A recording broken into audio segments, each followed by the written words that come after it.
کہ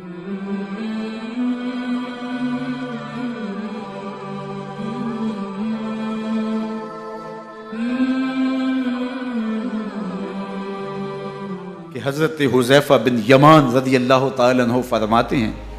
کہ میں حضور کی خدمت میں نماز مغرب کی ادائیگی کے لیے حاضر ہوا،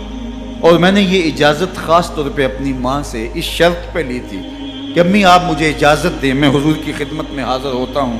مغرب کی نماز بھی ادا کروں گا، اور پھر حضور سے عرض کروں گا حضور میرے لیے اور میری ماں کے لیے بخشش کی دعا کر دیجیے۔ ماں نے اس شرط پہ اجازت دے دی اور میں حضور کی خدمت میں آ گیا،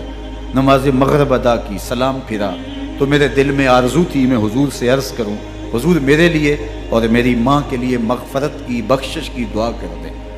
لیکن حضور عبادات میں، ذکر میں، نوافل میں ایسے مشغول ہوئے کہ میں آرزو رکھنے کے باوجود بھی عرض نہ کر سکا۔ خیر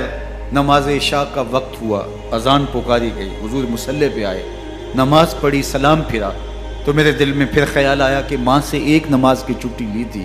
نمازیں بھی 2 ہو گئیں، ماں نے جاتے پوچھنا ہے حضور سے میرے لیے اور اپنے لیے مغفرت کی بخشش کی دعا کروائی تھی تو کیا جواب دوں گا، اور حضور اٹھے اور کاشانہ اقدس کی طرف چل دیے۔ اب میرے دل میں یہ خیال رہ کے آ رہا تھا کہ ماں کو کیا جواب دوں گا، میں تو حضور سے بخشش و مغفرت کی دعا کروا ہی نہیں سکا۔ جب حضور چل پڑے تو غیر ارادی طور پہ میں بھی حضور کے پیچھے چل پڑا، چلنے میں تھوڑی سی رفتار تیز ہو گئی جس سے قدموں کی آہٹ پیدا ہوئی،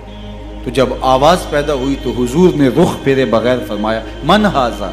میرے پیچھے پیچھے کون آ رہا ہے؟ پھر خود ہی کہا حذیفہ تو نہیں، تو میرا دل دھڑک رہا تھا، قلت نعم، میں نے کہا جی حضور میں حذیفہ ہوں۔ فرمایا ما حاجتک غفر اللہ لک ولامک، کیا کام ہے اللہ تجھے بھی بخش دے تیری ماں کو بھی بخش دے۔ اب جو کام تھا وہ جنبش لب سے پہلے ہی ہو گیا، یہاں تو لفظوں کا سہارا بھی نہیں لینا پڑتا، وہ بند لبوں کی بولیاں بھی سنتے ہیں۔ اقبال بولا ہے فروغت صبح آثار و دہور، چشم تو بی نندائے ما فی الصدور، تیری نظر تو سینوں کے چھپے راز بھی دیکھتی۔ تو کہا ما حاجتوں کا غفر اللہ لک ولامک، اللہ تجھے بخش دے تیری ماں کی بھی مغفرت کر دے، کیا کام ہے؟ اب جو کام تھا وہ تو ہو گیا۔ تو میرے حضور نے ارشاد فرمایا حذیفہ سنو، ابھی ایک فرشتہ آیا ہے جو اس سے قبل دھرتی پر پہلے کبھی نہیں آیا، آج پہلی مرتبہ اللہ سے اجازت لے کے 2 کام کرنے آیا ہے،